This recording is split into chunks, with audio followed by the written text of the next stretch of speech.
Garten of Banban is a video game that exists, and a lot of people don't like that. But as we all know by now, when something gets insanely popular, or in this case, infamous, especially if it's geared towards kids, then money-hungry game devs materialize from nowhere wanting to get a piece of the pie for themselves by making bad, poopy, stinky ripoff games. And when the developers of the game directly asked me to cover Banban ripoffs, you know, I'm actually not a big fan of the... Garten of Banban is actually my favorite game ever released. Please buy and play it, please. Send help. So here are some blasphemous Banban ripoffs. I'm actually quite surprised there were so many games here to choose from, especially since it's an indie game from less than a year ago. But I guess if it's popular enough to get videos like this, the ripoff games aren't too far of a stretch. So the first game I'll be looking at is Scary Garten Banban's Game. Not too creative with the titles now, are we? You can really tell this game has effort put into it because the title screen is blank and generic. Banban is so iconic that they don't even need to put a title there. I love Banban. This one's clearly trying its best to recreate the gameplay, but I think it's important to point out that it isn't a direct remake.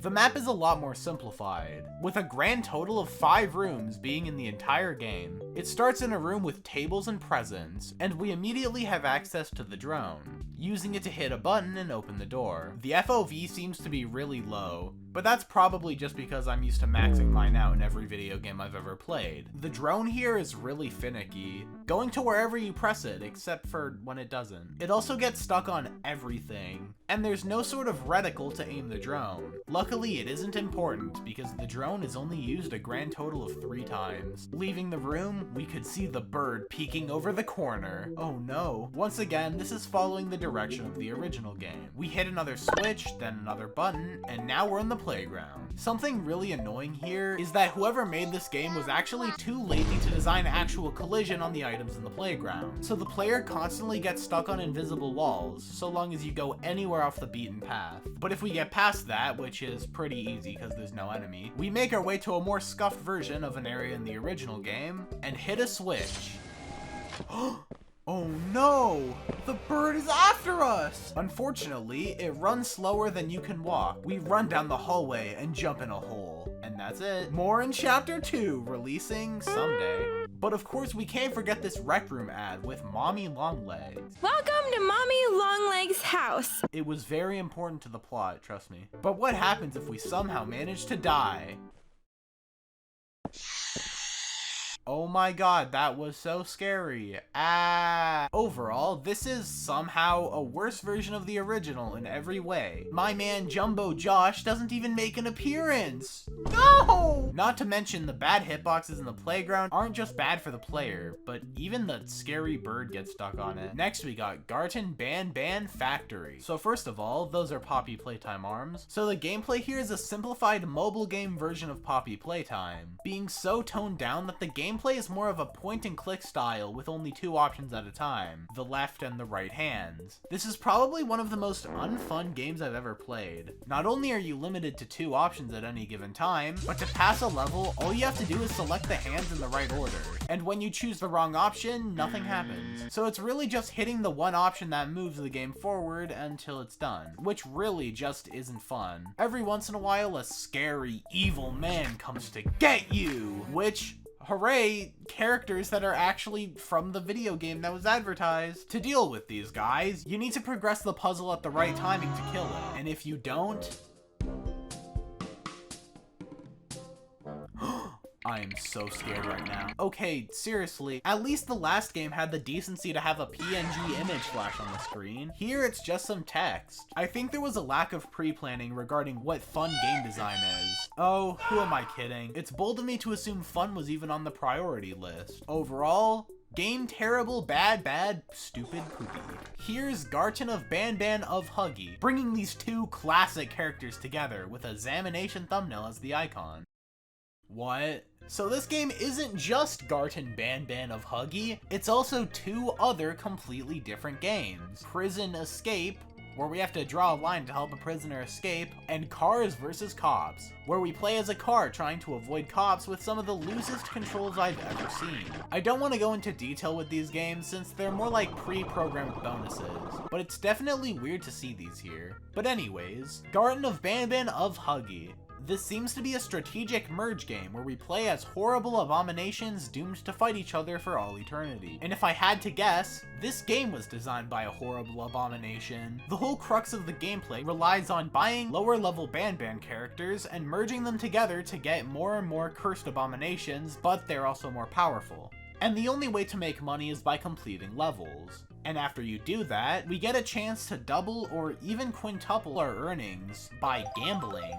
The catch being that to gamble, you have to watch an ad. Big deal, plenty of games do this. The issue is that the money gained at the end of the level is directly tied to how many characters you can buy and merge. And the game doesn't go easy on you. Without choosing to watch ads, the game continues to spam stronger and stronger enemies, not accounting for the players that don't choose to watch ads all day. And with the gameplay being so tied to buying and merging characters, it leaves nothing open for actual strategy. And even if you try to strategize, there's two types of monsters in the game, close and long range. But at the end of the day, it doesn't matter because the enemy team is objectively stronger than you. Basically, this game is just an ad farm for little mindless iPad babies, and you should steer clear of this game at all costs, or you'll die. Now we're on Banban Gardens.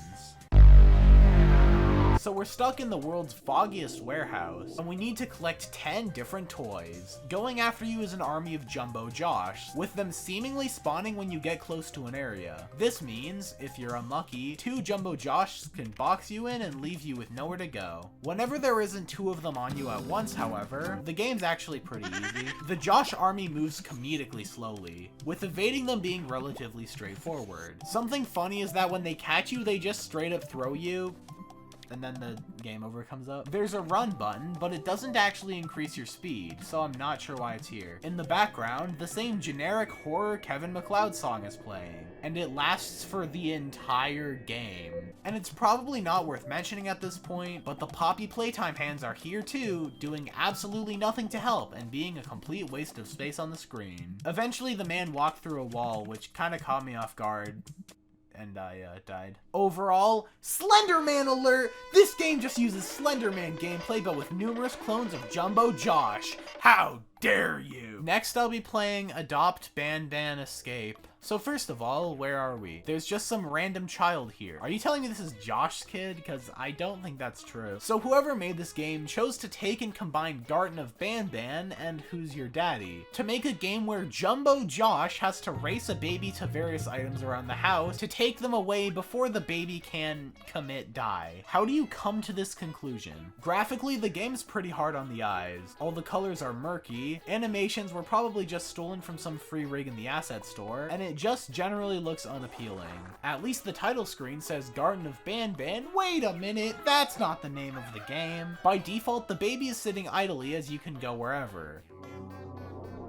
The meaning of life can be derived from philosophical and religious contemplation of, with it starting to move whenever you look at the pop-up telling you what item's next. Then, the baby starts making a beeline towards whatever dangerous object is chosen. Then it's up to Jumbo Josh himself to get to the dangerous object and take it away before the baby gets to it. If successful, the little child goes back to an idle position. Then you look at the next prompt and it repeats all over again. But unfortunately for us, however, Jumbo Josh actually suffers from a few disabilities. They never talk about it in the games, but his neck is sadly broken.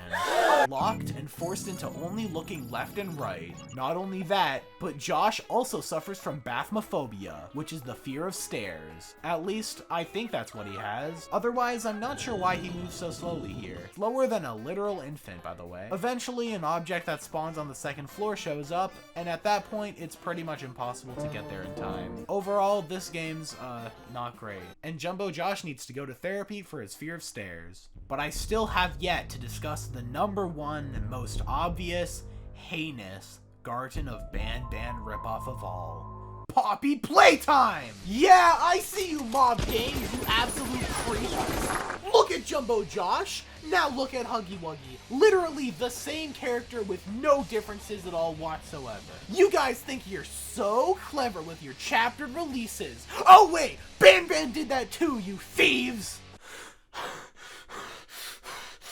Wait, you're saying Poppy Playtime came first?